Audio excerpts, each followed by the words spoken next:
Now I want to motivate concept of structures um, and structure arrays, which are just arrays of structures. Um, and the way I want to do this is via although made up, a somewhat practical example. Um, and I'm actually going to start off with cell arrays, show how we implement this example in cell arrays, and use that to motivate the need for a little different data holding device than cell arrays, and that's how I'm going to present structures. So the example I want to do is let's assume that I like collecting baseball cards, or excuse me, basketball cards, and so this is one of my basketball cards.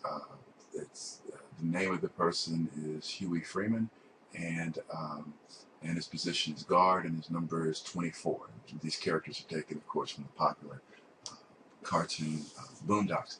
So what I have is I have information I need to store for this player. So this particular player, once again, is first name is Huey, so that would be best stored as a string.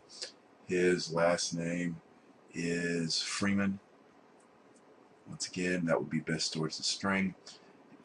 His number is 24. Store that as a type double. And his position is guard, which will store that as a character.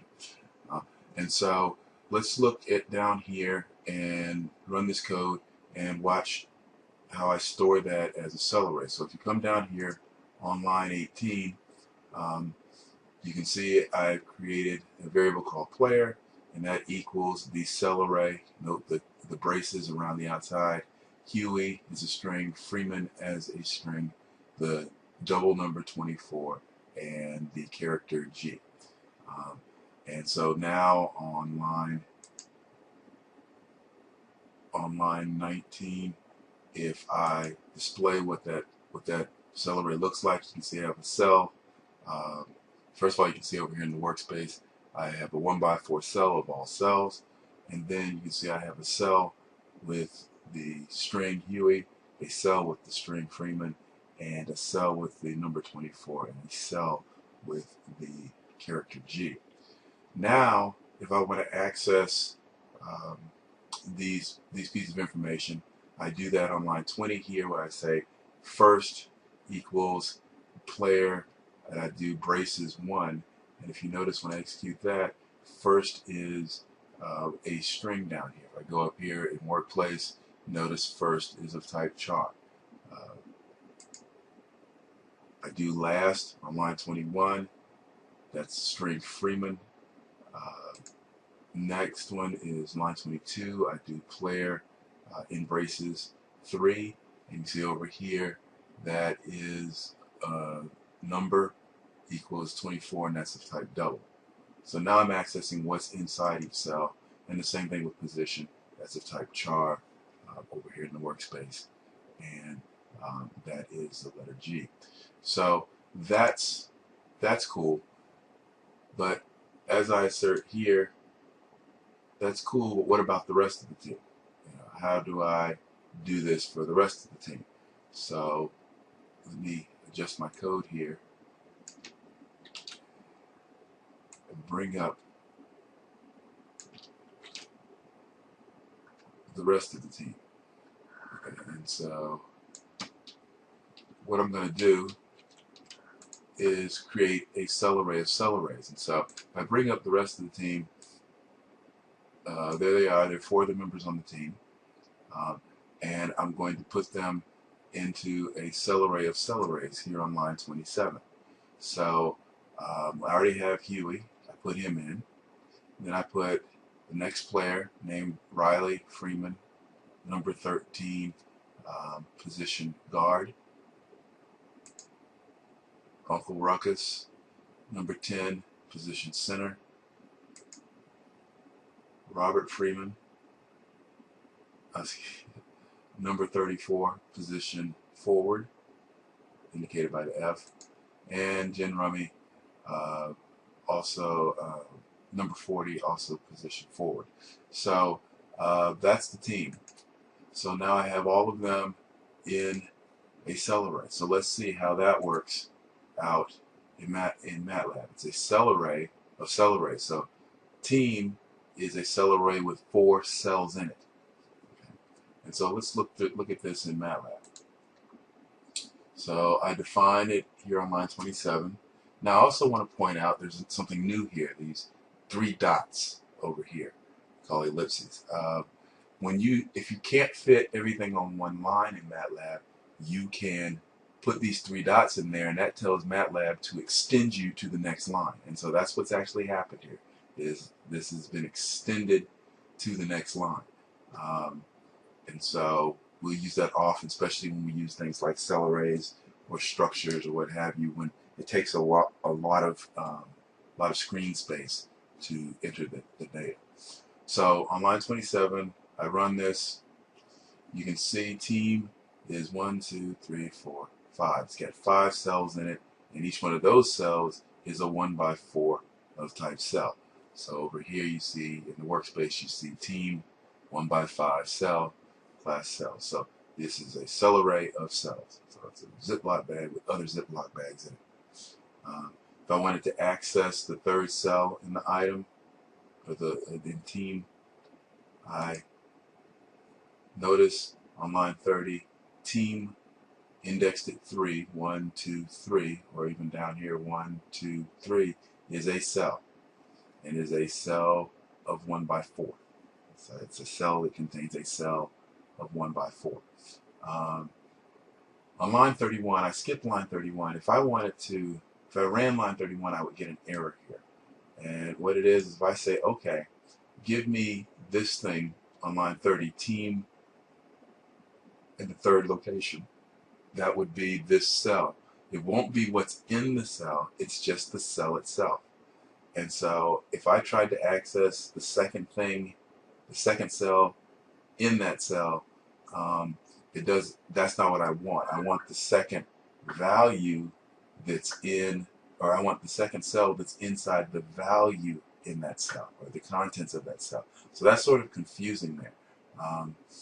You got to keep in mind these are containers, and so team of 3 is a container that only has one thing in it. And when I try to access the second thing in there that's outside of the index, there's only one thing inside team of 3, and that's this entire cell. And so that's why that gives an error. On line 32, though, I then go inside that cell in 3, the actual contents here, right, which has 4 cells in it, and access the second thing in there. So if I go here on line 32, you notice I access the second thing inside this cell array here, and that is the cell which contains ruckus. And then if I wanted to access that string itself, ruckus, it would be the second the second contents inside the contents in the 3rd cell in team. And so I get that. Now, if I had to do this and use this way, this means to manipulate my information here, or my collection of players cards, I really got to pay attention to indexing, and it gets sort of convoluted. I've got to pay attention to indexing. I've got to pay attention to, am I using cells? Am I using the contents of the cells? So that can get sort of confusing. So what I motivate now is the use of something called a structure. And so I'm going to show this here. I'm going to have to, let me adjust my code here. Comment that out. Come here.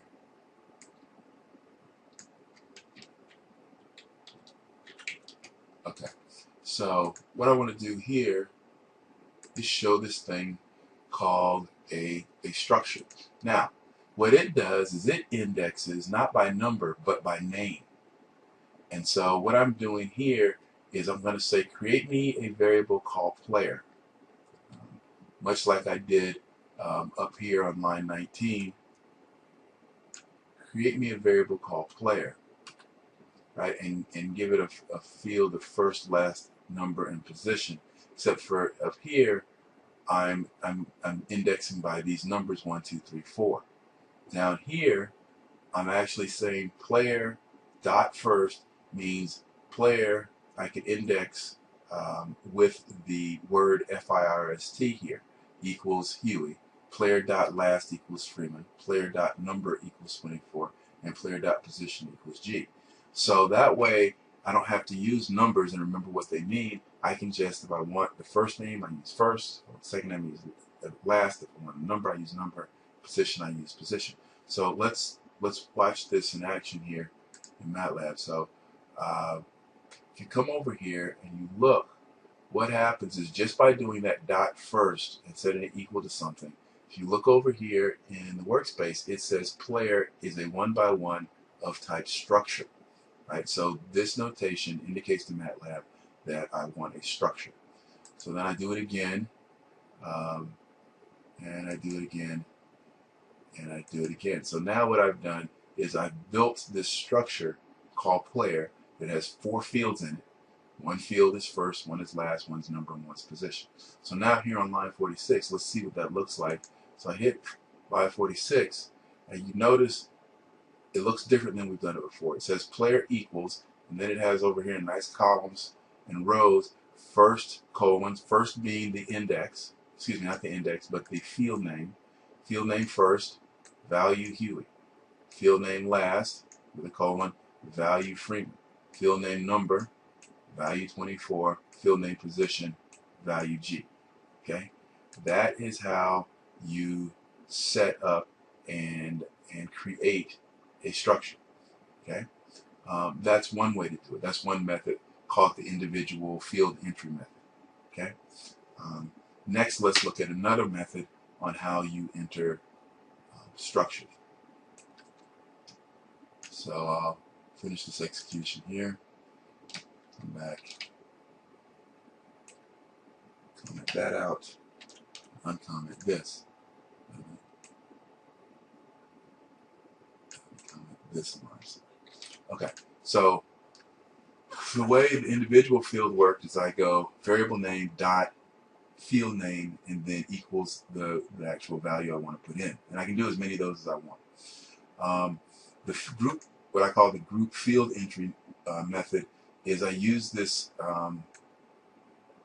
this keyword called struct, and then inside the parentheses of struct I say I do field name, field value pairs. So these are pairs. They come in together. So I do the field name, then the field value, then the next field name, then the next field value, and so on and so forth. So if you see here on line 54, I have player, which is the variable name again, equals the keyword struct, which says make a structure, and then I give it the field name first, and then the value I want to put in that Huey, the field name last, the value I want to put in that Freeman, field name number, the value I want to put in that 24, the field name position, and the value I want to put in that character G. And so when I run this, you're going to see it looks exactly like what we did up here above in terms of the structure that it creates. So I run this, step through. Once again, I execute line 54. You look over here in the workspace, players a 1x1 structure. Step through again.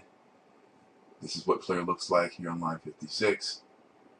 And then if I want to look at this, player dot first is Huey. Player dot last, this is accessing the values. Player dot last is Freeman. Player dot number on line 59 is 24. And player dot position on line 60 is G. So that's how you create up here. We did 2 methods of creation. We did the individual field entry. That's how you create, either that way or this way here on line 54 using the group field entry. And then this is how this is how you access. If I want the whole structure, I do just the name of the variable, and then if I want fields in the structure, I do dot and then the field name. And that accesses the data in the structure.